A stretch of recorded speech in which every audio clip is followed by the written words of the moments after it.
దేవునికి స్తోత్రం. ప్రియమైన సహోదర సహోదరులకు శుభాభివందనములు. ఈ రోజు దేని వాగ్దానం మత్తయి సువార్త 13:57. యేసు ప్రవక్త తన దేశములోను తన ఇంటిని తప్ప మరి ఎక్కడ నేను గణహీనుడు కాడని వారితో చెప్పాను. చూడండి, ప్రభువైన యేసుక్రీస్తు వారు తన యొక్క సేవను జరిగించడానికి ఈ లోకంలో తనకిష్టమైనటువంటి వారిని పరిశుద్ధమైనటువంటి పిలుపుతో పిలిచి ఆయన తన పని కొరకు గొప్ప పాత్రలుగా సిద్ధపరుచుకుంటారు.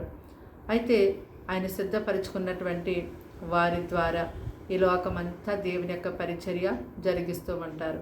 అయితే ఆ పరిచర్యలో ఉన్నటువంటి ఆ యొక్క సేవకులు, కాపరులు, ఉపదేశకులు, అపోస్తులు, ప్రవక్తలు, సువార్తికులు ఎవరైతే ఉన్నారో వారిని దేవుడు ఎంతో మహిమకరంగా ఆయన పని కొరకు వాడుకుంటూ ఉన్నప్పటికీ వారి యొక్క ఇంటివారు కానీ వారు యొక్క ఊరి వారు వారి యొక్క పరిసర ప్రాంతాల్లో ఉన్నటువంటి వారు మాత్రం వారిని ఎంత మాత్రము కూడా గనపరచకుండా అలాగే వారిని గుర్తెరగకుండా జీవిస్తూ ఉంటారు. అంటే వీరు మన మధ్యలోనే పుట్టారు, వీరు మన మధ్యలోనే జీవిస్తున్నారు అని చెప్పి ఒక చులకన భావముతో వారు చూసేవారుగా ఉంటారు తప్ప దేవుడు వారిని ఆయన పరిచర్య కొరకు ఏర్పాటు చేసుకున్నారు కదా.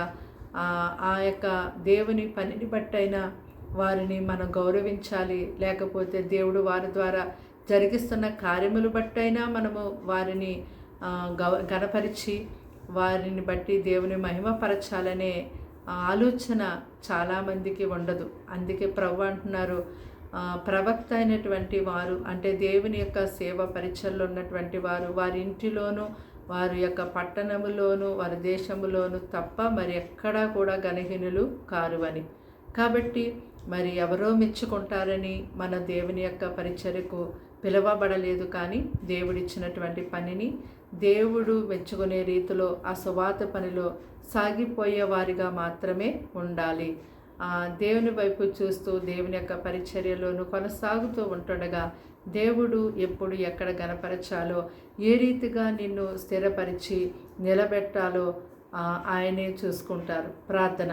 దేవానికి వందనాలు, స్తోత్రాలు స్తోత్రాలు స్తోత్రాలు తండ్రి. ఈ మాటలు వింటున్నాయి బిడ్డల్ని మీ రక్తంతో కడిగి ముట్టి స్వస్థపరిచి బలపరచండి అయ్యా. వారిని వారి పిల్లల్ని పోషించండి. వారికి వారి కుటుంబానికి ఎటువంటి సమస్యలు ఉంటూ ఉన్నాయి విడిపించి రక్షించి కాచి కాపాడమని అయ్యా. వారి గృహం చుట్టూ వారి చుట్టూ వారి పనిపాట్లో వారి ఉద్యోగాలు వారి బిజినెస్లో వారి సమస్త విషయంలో ప్రభువా నీ యొక్క సహాయం మెండుగా ఉంచి నడిపించి కృప చూపించమని దినమంతా వారికి ప్రత్యేకమైన నీ కాపుదలు ఎంతో మెండుగా ఉంచమని అపాయముల నుంచి వారిని తప్పించమని యేసు నామమున అడిగి వేడుకుంటున్నాం తండ్రి.